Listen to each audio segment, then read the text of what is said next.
In this video, I'm going to share with you how I make a pie crust. You need 1 1/4 cups all-purpose flour, 2 teaspoons of sugar, and half of a teaspoon of salt.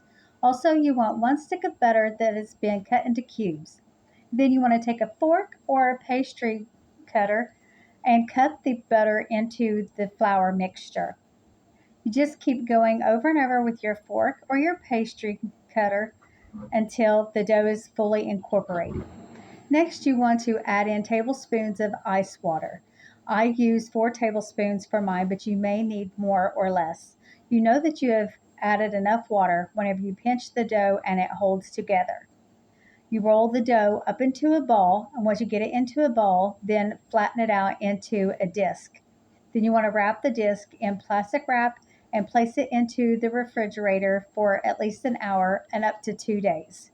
Take the dough out of the refrigerator and let it set for 5 minutes before rolling it out. Put some all-purpose flour onto your rolling surface and on top of the dough as well as your rolling pin.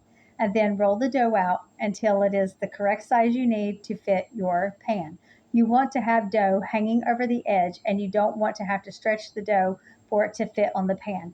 You want to just be able to lay the dough in and it will fit. Now I have enough flour on my dough that I'm able to just roll it up and then lay it down into the pan. And then I just lightly press and cut off any excess. To create the decorative trim around my crust, I'm just folding the dough under and pinching it. Just folding under and pinching it all the way around my pie plate. Just double the ingredients if you are making a top crust for your pie. And then you just bake your crust with the filling in it according to your pie's recipe.